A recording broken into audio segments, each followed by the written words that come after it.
दोस्तों, आज हम लोग नंबर सिस्टम का कुछ प्रश्न सॉल्व करने वाले हैं और ऐसे प्रश्न जो बार बार आपकी प्रतियोगी परीक्षाओं में पूछे जा रहे हैं या जिस टॉपिक पर प्रतियोगी परीक्षाओं में कॉम्पिटिटिव एग्जाम्स में पूछे जाएंगे उस हर क्वेश्चंस को हम लोग डील करेंगे और उसी सीरीज में हम लोग आज 5 प्रश्न सॉल्व करने वाले हैं दोस्तों। और ये सारे के सारे प्रश्न आपके नंबर सिस्टम यानी संख्या पद्धति पर आधारित है। तो दोस्तों, किस तरह से ये क्वेश्चंस आपको करना है, चलिए शुरू करते हैं।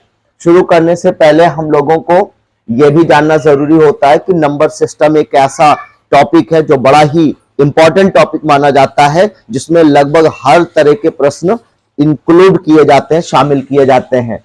मैं ये नहीं कह रहा हूं कि आप इन प्रश्नों को हल नहीं कर पाएंगे। स्क्रीन पर ये जो प्रश्न लिखे हुए हैं, आप अगर सिस्टमैटिक तरीके से, बेसिक मेथड से आप सॉल्व करना चाहते हैं तो आप निश्चित रूप से कर पाएंगे, लेकिन उसमें समय ज्यादा लगता है।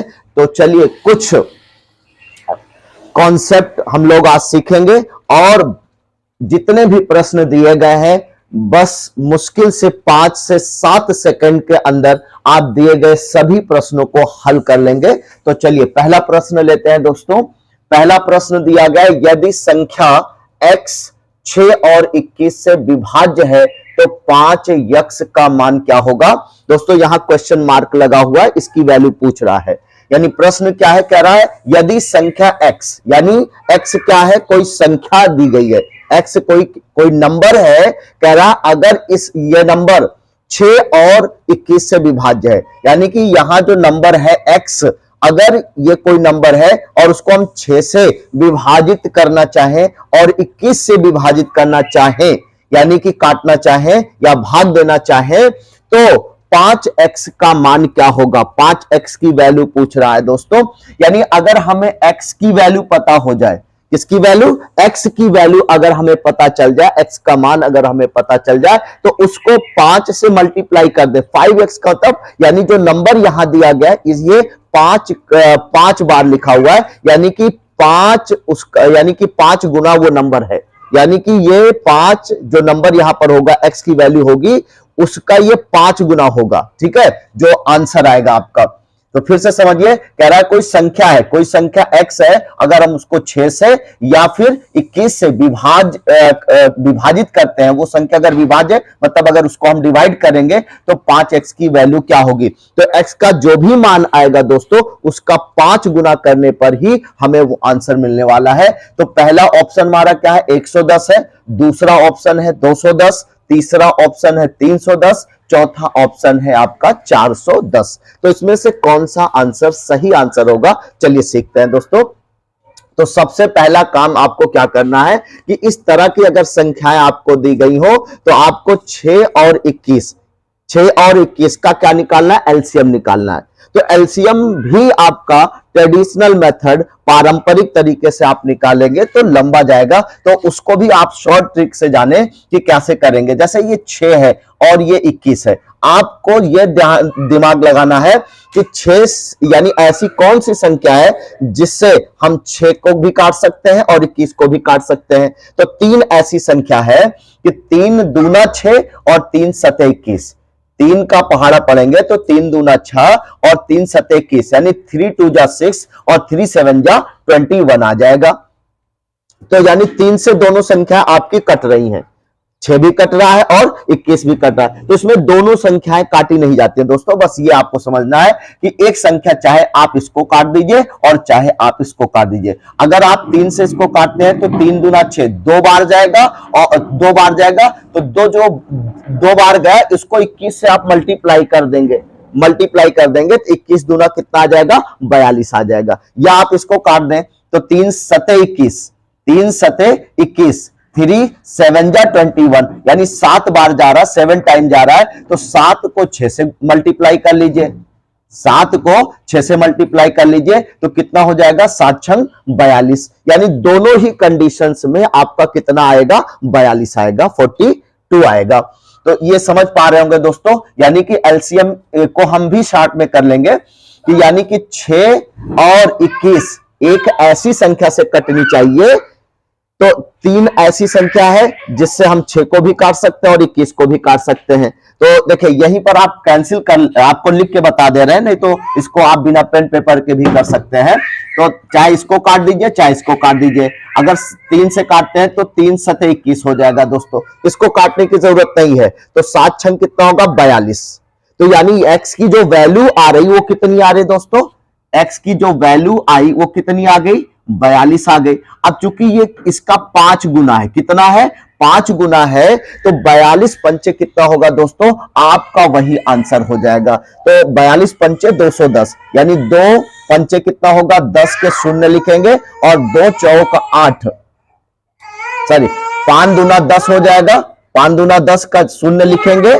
आपका हासिल कितना बचा, कितना कैरी करेंगे 1 करेंगे, तो 5 चौक 20 और एक आपका बचा था, तो कितना हो जाएगा ये 21 आ जाएगा, यानी 210। यही आपका आंसर होगा। तो दोस्तों आपने देखा कि करना कुछ नहीं था कि 6 और 21 का आपने एलसीएम ले लिया। एलसीएम वो भी शॉर्ट में, एलसीएम क्या है, एक ऐसी छोटी से छोटी संख्या होती है जिससे 6 को भी काटा जा सके और 21 को भी काटा जा सके। तो वो संख्या हमारी थी 3, तो 3 से हमने 21 को काटे। आप चाहे 6 को काटिए और चाहे 21 को काटिए। अगर 21 को काटते हैं तो 3 सते 21 यानी 7 बार गया, तो 7 से इसको हम क्या करेंगे मल्टीप्लाई। दोनों नंबर को दोस्तों नहीं काटा जाता, केवल एक नंबर को आप काटेंगे। तो 6 सते कितना हो जाएगा 42। तो x की वैल्यू कितनी आ गई 42 आ गई, 42 आ गई। अब 42 का जब आप 5 गुना करेंगे तो वो हमारा आंसर होगा, कितना आएगा 210। तो क्या बन रहा है, यदि संख्या x 6 और 21 से विभाज्य है तो इसका मतलब है कि 5x की वैल्यू कितनी आ जाएगी 210। आई होप कि समझ में आ गया होगा। चलिए दूसरा क्वेश्चन अटेम्प्ट करते हैं दोस्तों। वह बड़ी से बड़ी संख्या बताओ जिससे 52 और 104 को विभाजित करने पर क्रमशः 4 और 8 शेषफल प्राप्त होता है।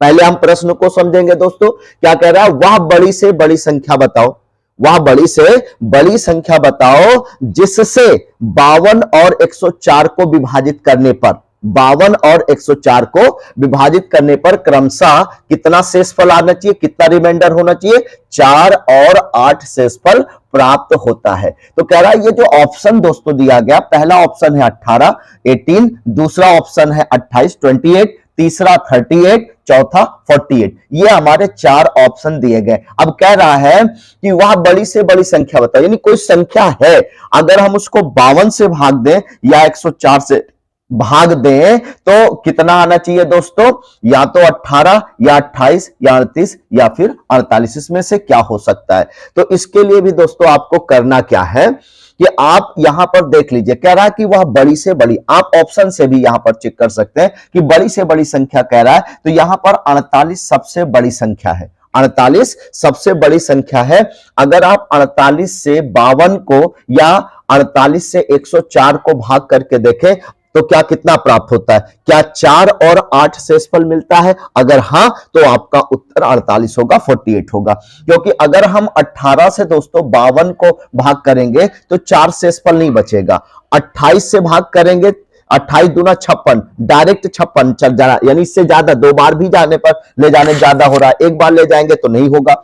तो कुल मिला करके ये हमारा ऑप्शन सही ऑप्शन है, इसको चेक कर लीजिए। तो 48 से 52 को भाग करके देख लीजिए या 48 और 52 का डिफरेंस देख लीजिए, अंतर कितना है। तो 48 4 52 होता है दोस्तों, 48 4 52 होता है, यानी कि अगर हम 52 में से 48 को घटा दें, माइनस कर दें, तो कितना डिफरेंस आता है 4। इसका मतलब है कि अगर हम 48 को 52 में भाग करके देखें तो दोस्तों शेषफल कितना मिलेगा 4 मिलेगा, और 48 को हम 104 में भाग करके देखेंगे कितना मिलेगा 8 मिलेगा। इसका मतलब है कि 4 ही, ये 48 जो है वो आपका सही ऑप्शन हो जाएगा दोस्तों। तो ये डी ऑप्शन आपका सही ऑप्शन होगा। चलिए मेरे ख्याल से समझ में आ गया होगा। चलिए नेक्स्ट क्वेश्चन अटेम्प्ट करते हैं दोस्तों।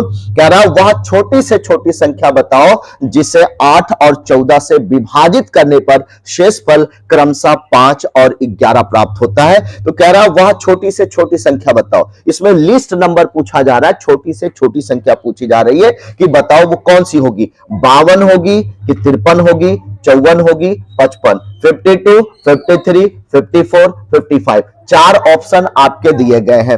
तो क्वेश्चन पहले समझिए क्या कह रहा है कि वह छोटी से छोटी संख्या बताओ, यानी कोई संख्या है वो छोटी से छोटी संख्या आपकी कि जिसे 8 से या फिर 14 से, 8 से भाग करें या फिर 14 से भाग करें, विभाजित करने पर शेषफल कितना आना चाहिए, 5 और 11 आना चाहिए। अगर 8 से विभाजित करें तो 5 आना चाहिए, 14 से विभाजित करें, 14 से डिवाइड करें तो 11 प्राप्त होना चाहिए, 11 आना चाहिए। तो अब दोस्तों सबसे पहले अब आप यहां देखिए, यहां ऊपर वाले में और इसमें थोड़ा सा डिफरेंस दिया गया। यहां बड़ी से बड़ी संख्या पूछ रहा है लेकिन यहां छोटी से छोटी संख्या पूछ रहा है। अब आप इसका डिफरेंस देख लीजिए, 8 और 5 का डिफरेंस कितना आ रहा है, यानी 5 3 8, यानी 3 का डिफरेंस आ रहा है। 14 का और 11 का डिफरेंस देख लीजिए, 11 3 14 आ रहा है। तो दोस्तों दोनों कंडीशन में जो हमारा डिफरेंस आ रहा है, अंतर आ रहा है, वो कितना आ रहा है, 3 आ रहा है।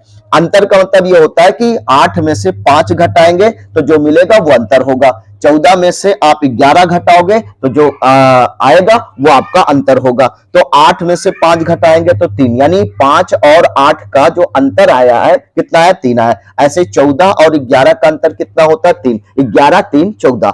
तो अंतर दोनों कंडीशन में हमारा 3 ही आ रहा है।